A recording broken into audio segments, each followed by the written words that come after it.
Di lantai paling ujung rumah sakit yang hampir tak pernah digunakan, ada satu kamar yang tak tercatat di denah resmi, kamar 308.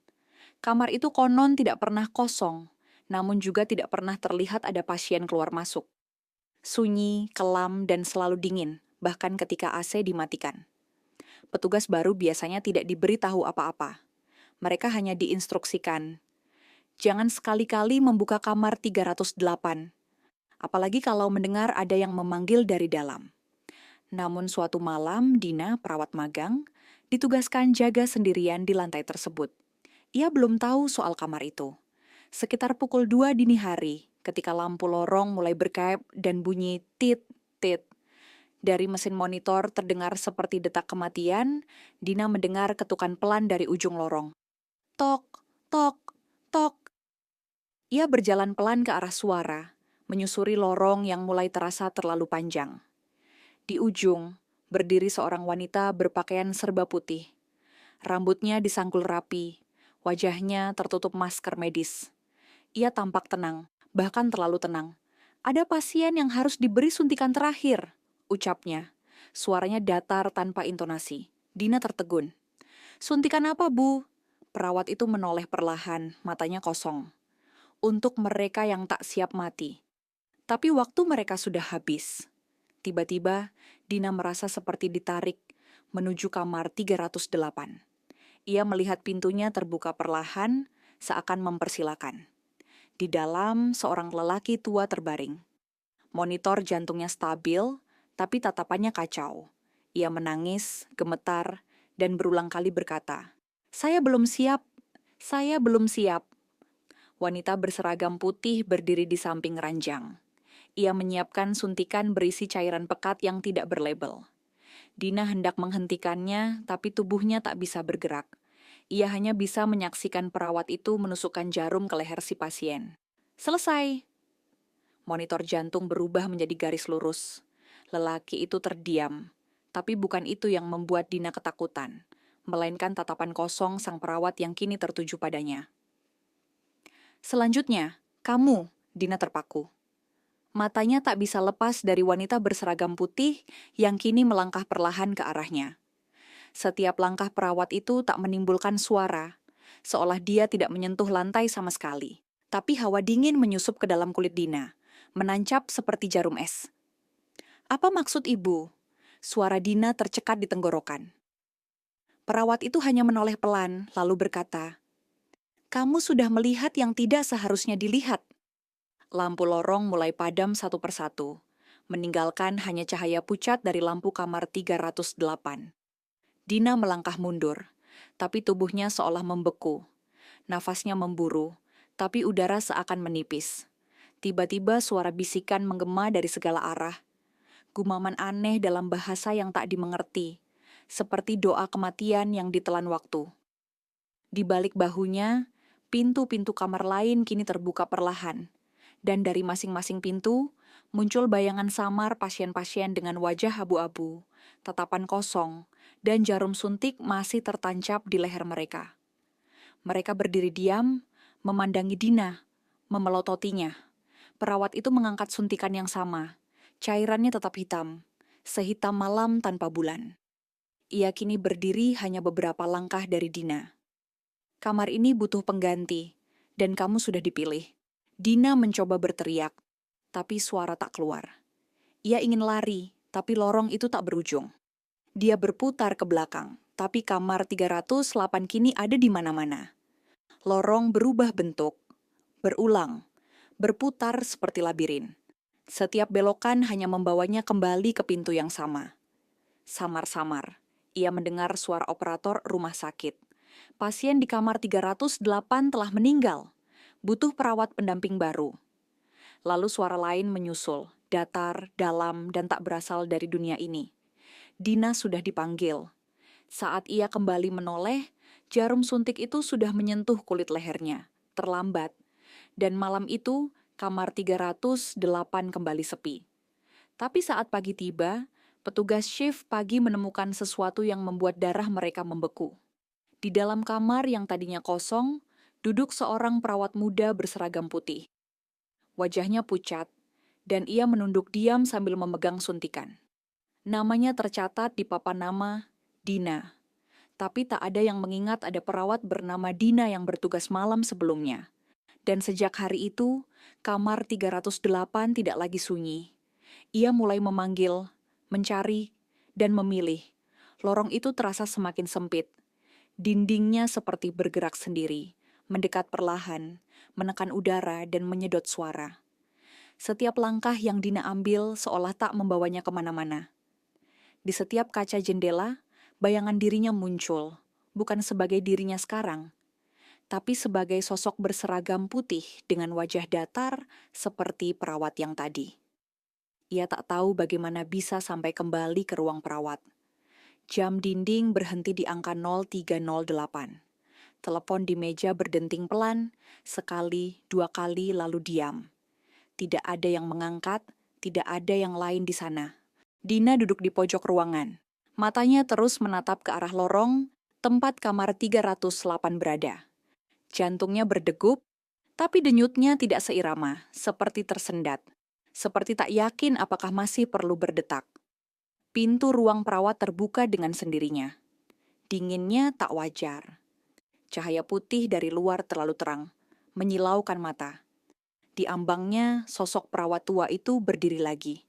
Kali ini ia tak membawa suntikan. Kau harus tahu. Semua ini warisan, ucapnya pelan. Kami tak membunuh, kami hanya mempercepat. Dina mencoba berdiri, tapi lututnya tak kuat. Saya cuma magang.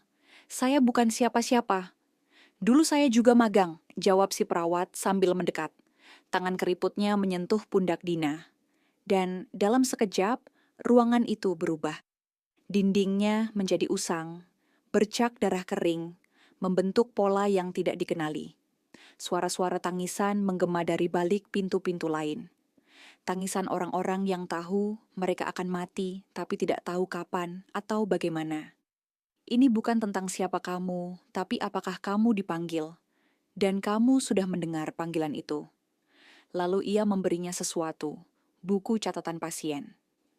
Halamannya kosong, tapi setiap kali Dina membalik lembaran, muncul nama-nama dan wajah-wajah.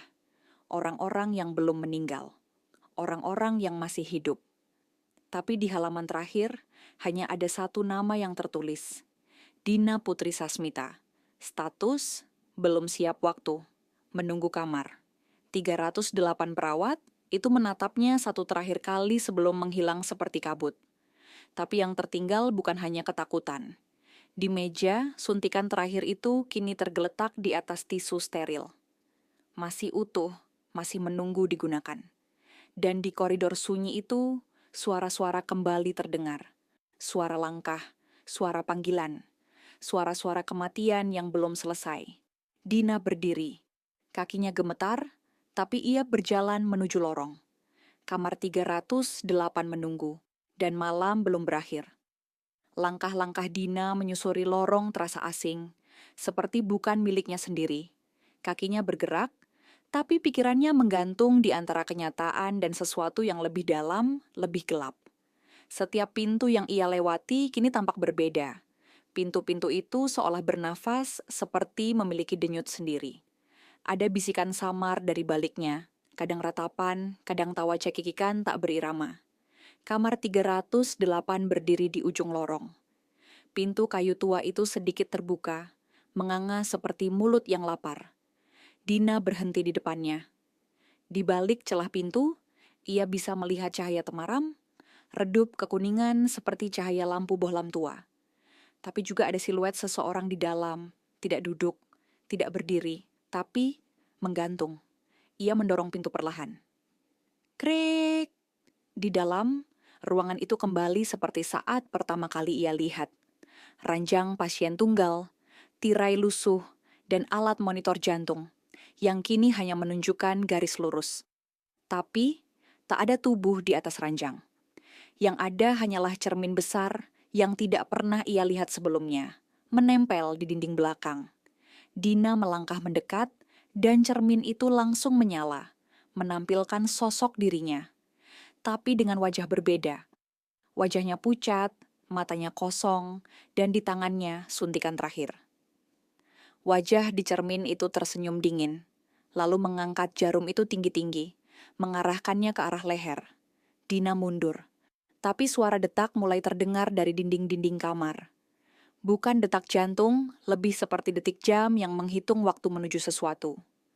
Atau seseorang. Waktunya tiba, suara dari balik cermin berbisik. Kalau bukan kamu siapa? Kalau bukan sekarang kapan? Tiba-tiba, buku catatan pasien muncul kembali di tangannya, terbuka pada halaman baru. Ada nama lain yang muncul, tertulis perlahan seperti ditulis tangan oleh entitas tak terlihat.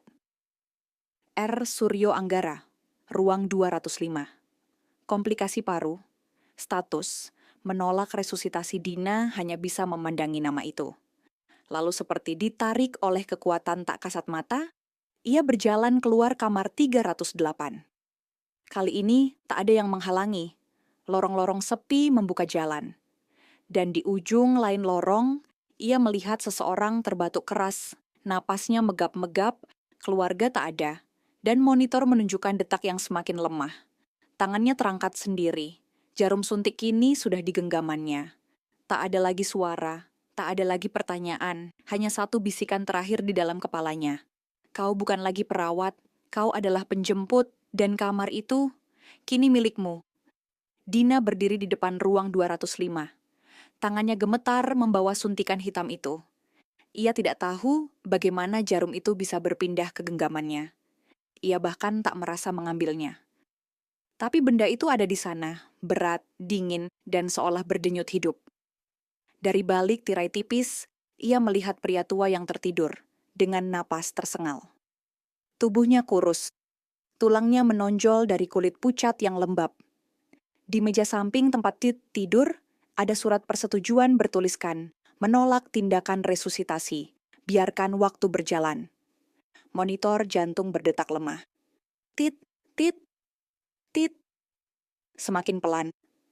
Tit, tit, Dina melangkah masuk. Hanya suara AC dan detak sekarat yang mengisi ruangan. Tapi di telinganya, ia mulai mendengar lebih banyak.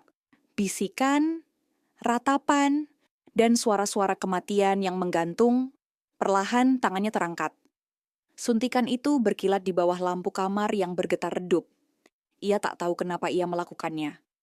Tapi ada sesuatu yang membisikkan. Ini bukan pembunuhan, ini pelepasan. Jarum itu menyentuh kulit leher si pasien. Tapi sebelum ia menusukkan, mata pria tua itu terbuka. Kau bukan perawat. Suara itu bukan marah, bukan takut, tapi seolah tahu, seolah dia mengenal Dina. Kau yang kupilih waktu itu, di kamar pertama. Kau yang menangis, kau yang ketakutan. Dina mundur. Suara pria itu berubah menjadi suara lain. Lebih dalam, lebih dingin, suara dari kamar 308. Dari lorong-lorong, dari dalam cermin. Kau tidak pernah keluar dari kamar itu, Dina. Monitor jantung berhenti. Garis lurus. Tapi bukan karena suntikan. Ruangan seketika berubah. Tirai menutup sendiri. Lampu padam. Lantai menjadi basah oleh sesuatu yang berbau karbol dan tanah. Saat Dina berbalik, ia tidak lagi berada di ruang 205. Ia kembali di lorong itu. Dan kamar 308 kini terbuka lebar, menyambut seperti rahim kematian yang tak pernah kenyang. Dari balik pintu, keluar derap langkah. Bukan hanya satu, tapi banyak. Perawat-perawat berseragam putih. Wajah-wajah yang tak asing. Semuanya membawa suntikan. Semuanya tersenyum. Dan semuanya adalah dirinya. Dina menjerit. Tapi suaranya hanya gema dalam lorong tanpa ujung. Dan suara interkom rumah sakit kembali terdengar, monoton dan tanpa emosi. Perawat untuk kamar 308 dimohon hadir. Pasien selanjutnya telah tiba. Suntikan terakhir disiapkan. Lorong itu tetap gelap, tapi langkah-langkah tak pernah berhenti. Dan kamar 308. Tak akan pernah kehabisan nama. Lorong rumah sakit berubah menjadi labirin. Dindingnya kini bukan lagi ubin putih, melainkan campuran retakan, bercak darah tua, dan tangan-tangan samar yang menonjol dari balik cat yang mengelupas, seperti ingin keluar, atau justru menarik siapapun yang lewat. Dina terus berjalan, atau lebih tepatnya diseret oleh sesuatu. Cahaya lampu menyala dan mati dengan irama acak. Beberapa lampu menyala hanya untuk memperlihatkan siluet perawat-perawat yang tak punya wajah. Berdiri diam menghadap dinding, mereka tak bergerak. Tapi begitu lampu mati dan menyala lagi, mereka semakin dekat. Semakin dekat. Dalam genggamannya, suntikan hitam itu kini mulai berdenyut. Seperti detak jantung kedua, satu-satunya yang masih nyata di antara semuanya. Ia ingin melepaskannya, tapi jari-jarinya tak mau terbuka. Jarum itu seperti telah menyatu dengan tubuhnya, menghisap perlahan kesadarannya. Ia membelok ke kanan, lalu ke kiri, lalu ke kanan lagi. Lorong-lorong itu sama. Tak ada pintu keluar, tak ada jendela. Hanya pintu-pintu dengan angka kamar 308. Semuanya 308. Seperti pengulangan mimpi buruk. Lalu di salah satu belokan terakhir, ia melihat dirinya berdiri. Sosok Dina lain, sama persis, kecuali matanya yang hitam penuh dan senyum tipis seperti retakan kaca. Sosok itu menggenggam buku pasien yang terbuka lebar. Halamannya terus bertambah sendiri. Nama demi nama ditulis dengan darah. Sosok itu menatap Dina. Kau pikir kau korban, tapi kau adalah penerus. Tiba-tiba semua pintu di sepanjang lorong terbuka serentak. Dari masing-masing kamar, pasien-pasien bermata kosong berjalan keluar. Mereka semua menatap Dina. Mulut mereka terbuka, mengucapkan satu kata yang sama, berulang kali. Suntik, mati, suntik, mati, suntik, mati. Suntikan di tangan Dina kini terasa panas, terlalu panas. Cairan hitam di dalamnya mendidih. Dari ujung jarumnya, mulai menetes sesuatu, bukan obat. Tapi cairan pekat seperti arang cair, yang saat menyentuh lantai, membuat ubin membusuk dan menghitam. Lantai mulai runtuh. Dunia mulai runtuh. Tapi Dina berdiri diam. Tak bisa lagi membedakan mana dirinya, mana bayangannya, mana lorong, mana kamar, mana yang hidup, mana yang sudah sejak lama mati. Dan suara interkom kembali terdengar. Waktu kunjungan telah selesai. Kematian berikutnya akan ditangani oleh perawat baru. Selamat datang, Dina, cahaya terakhir padam. Kamar 308 tertutup. Dan suara langkah tetap terdengar. Lorong menghilang. Yang tersisa hanyalah gelap pekat.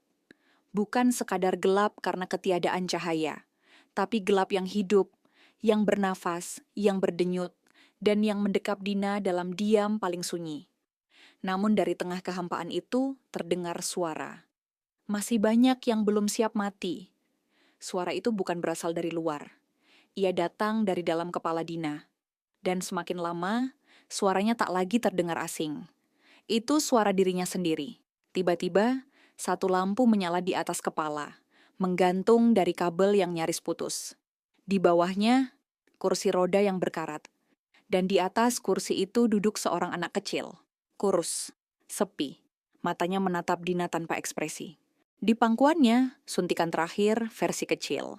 Di dahinya, tempelan identitas pasien yang tertulis tanggal lahir. Tapi bukan tanggal wafat, hanya tanda tanya.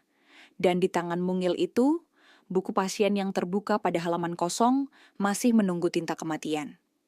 Anak itu berkata lirih, ibuku pernah disuntik di kamar itu, tapi dia masih menunggu. Di balik tirai. Dina melangkah mendekat. Di belakang anak itu, terbentuk perlahan. Tirai rumah sakit yang bergoyang pelan, padahal tidak ada angin. Di baliknya, bayangan tubuh wanita dewasa berdiri. Tidak bergerak, tidak berbicara. Tapi dari bawah tirai, terlihat setetes cairan hitam menetes ke lantai. Suara monitor jantung menyusul, tapi detaknya terbalik. Tit, tit, tit, menjadi titit-titit, seperti menghitung mundur. Dina mengangkat tangan, tapi kali ini bukan untuk menusukkan jarum. Ia hanya memegang dada sendiri. Dan saat ia meraba kulitnya, ia menemukan lembaran kertas tipis tertempel di bawah kulit. Halaman dari buku pasien. Tertulis di sana, nama, Dina Putri Sasmita. Posisi, penerus tugas. Menyuntik yang belum siap sampai ia sendiri siap.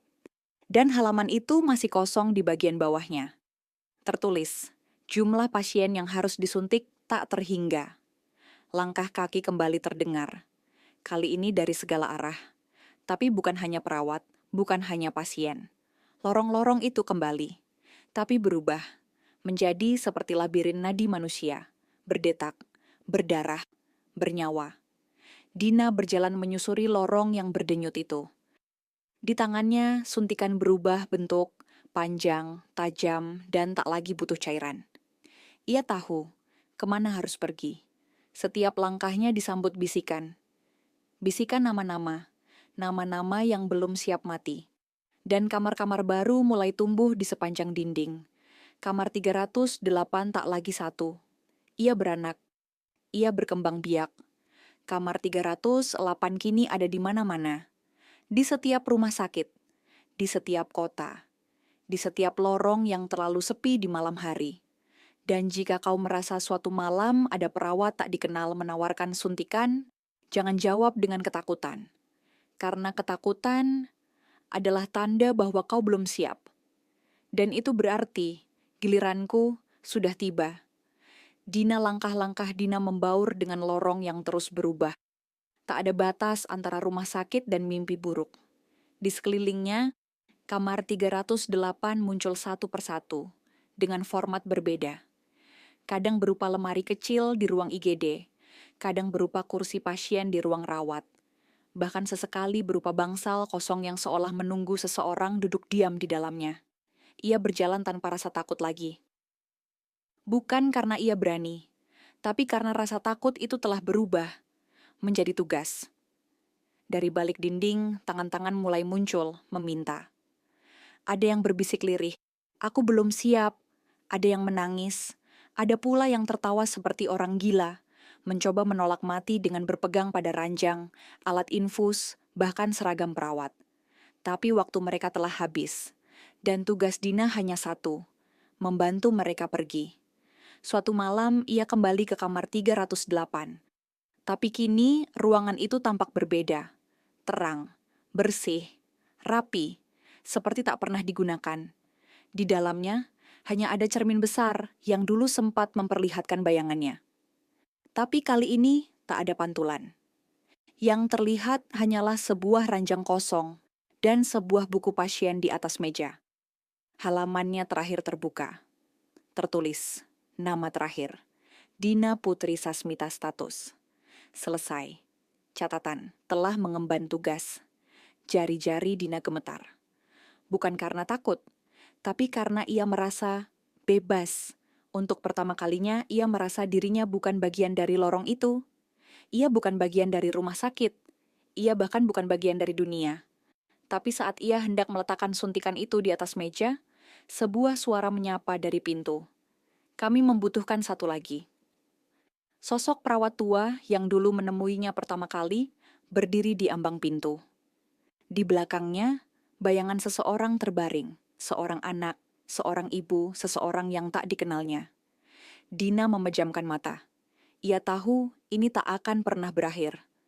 Tapi kali ini ia tidak menolak. Ia memutar tubuhnya, menggenggam suntikan sekali lagi, dan melangkah keluar dari kamar 308. Lampu lorong menyala pelan. Kamar 308 menutup perlahan, lalu menghilang. Dan di ruang IGD malam itu, seorang pasien tua mendadak ditemukan meninggal dengan tenang. Tak ada jejak kekerasan, tak ada luka, hanya senyum kecil di wajahnya. Dan bisikan terakhir yang didengar suster jaga sebelum alat monitor berhenti berdetak. "Terima kasih, perawat putih." Kematian datang bagi semua, tapi yang paling menakutkan adalah saat ia datang dalam bentuk perawat yang tersenyum lembut, membawa suntikan terakhir.